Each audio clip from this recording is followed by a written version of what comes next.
Today we are going to talk about place value. So, place value is actually not too challenging if you understand kind of how numbers work. I feel like you start learning place value like in kindergarten probably. Um, just once you get into double-digit numbers, you know, it involves place value. So for this one, it's just saying find the value of the underlying digit, right? So this is a 5, and we have to, you have to make sure that you're looking at this and you see that this actually has a decimal, okay?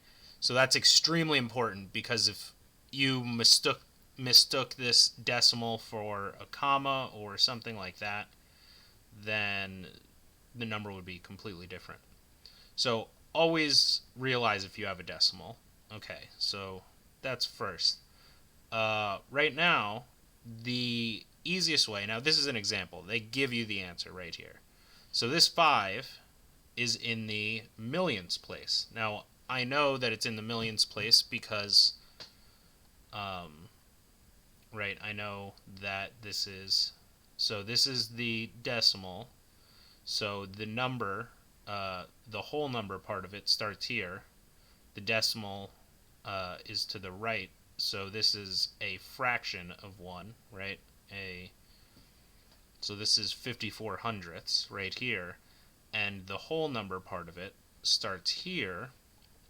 And so this is the ones column, tens, hundreds, thousands, 10,000s, 100,000s, millions. So there is a comma after each 3 digits. So a 1,000 will have a comma, and then a million will have another comma, and then we have after this it would be 10 million, 100 million, then there would be another comma before a billion, 10 million, or 10 billion, 100 billion, and then a trillion, right? So anyway, so what is this? What is this worth? Now, the easiest way to do this, in my opinion, is just right under it. You just put the 5, and then you just make the rest.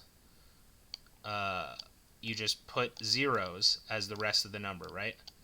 So all I have to do is put the number here, and then I just switch all of the rest of the numbers to zeros. Now I could put this here and then put 0, 0.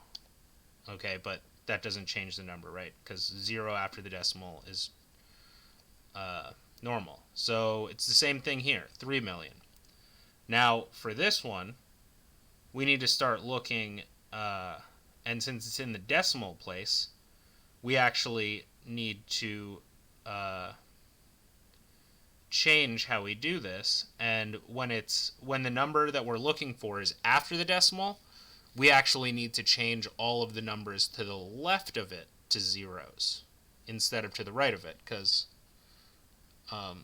well, you would need to change all of the numbers to the right of it to zeros as well, or you could just eliminate them, right?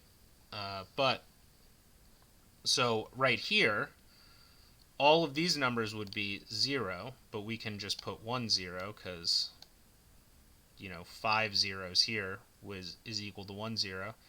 Then we change this one to 0, and then we just keep this. So this one would be, after the decimal place, it's the ones column, and then the decimal, and then the tenths, and then the hundredths. So this would be 2 hundredths.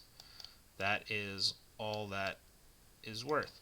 So really, all we're doing is we are just putting in the hundredths, we're just figuring out what place it is, what place value it is. This is another one in the hundredths place.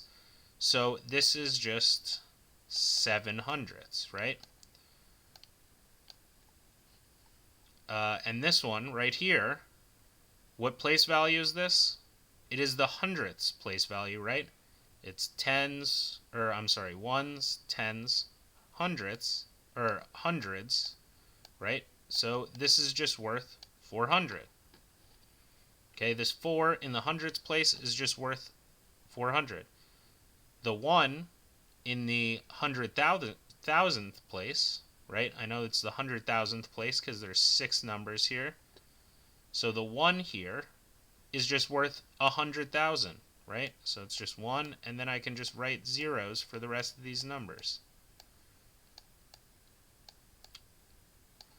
Alright, so hopefully that gives a bit of an explanation for finding place value.